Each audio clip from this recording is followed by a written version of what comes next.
It's not ripped from the headlines, but Tyler Cornack's comedy Mermaid certainly seems inspired by them. Specifically, the strange Florida man news stories that have become a meme-friendly internet fixation.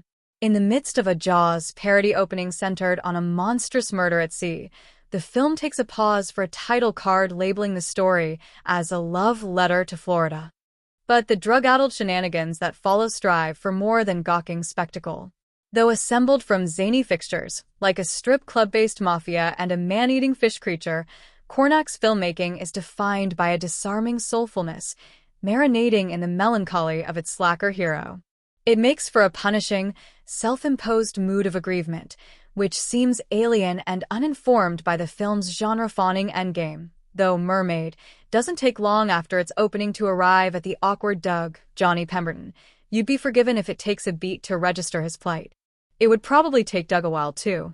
First introduced as he's getting fired from his nightclub job, maintaining an absurd, gargantuan fish tank that the joint's owner has deemed a bad investment, Doug seems to take the bad news in sloth-like acceptance.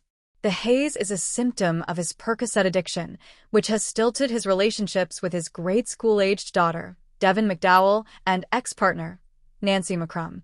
This opening act sets a lackadaisical pace that Mermaid maintains, even as it arrives at its marquee star. Discovering a fong-bearing fishwoman, Avery Potemry, a movement artist playing an impressive special effect, Doug tranquilizes the creature and houses it in his bathroom, rejuvenated by his newfound purpose. So begins a one-sided romance, hardly the bleeding heart love story that other creature features like The Shape of Water have gone for. The mermaid of Mermaid is no fairy tale. It is a hideous, scaly animal that vomits up ink-blank bile and cries throaty screeches when its dose of downers wears off. Doug's affinity is pure, but it is not permissible. Cornack sees no import to the relationship beyond how it informs his protagonist's pathetic lifestyle. Similarly, the first half of Mermaid isn't played for suspense at all, despite its central monster. Most scenes unfold in broad daylight, where the creature can be plainly seen for what it is. Cornack's direction is rough around the edges, but he's proven to be a filmmaker worth attention. His debut feature, But Boy, was named the best feature of 2020 by John Waters. That comedy, about a father who becomes a serial killer that sucks victims into his rectum, also plumbed an unserious premise for droll laughs and modest surprises. But while Mermaid has similar aims, the execution isn't outrageous enough to be truly memorable. Part of that is Doug, who is too pitiable to make a compelling center. Pemberton shows good comic timing when called upon, and his performance keeps an admirable patience.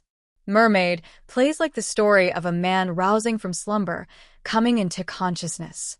What the character arrives at, though, is violent retribution, which feels like an unimaginative acquiescence to familiar pulp storytelling. Better deployed are the cast of veteran actors Cornack has attracted for his third feature. It's worth double-checking, but it's a touch moving that someone finally thought that Tom Arnold would be a fun cameo to kill off in the cold open of a movie. Robert Patrick and Kevin Dunn make for entertaining, droning adversaries, both playing boat-owning criminals bored by their success.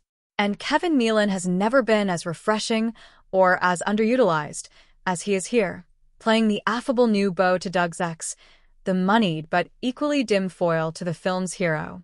While Doug's own arc seems grafted on, it's these side characters that better evoke Cornack's proud portrait of his home state, a sun-stroked fantasy floating along an ambient pulse of yacht rock and club beats.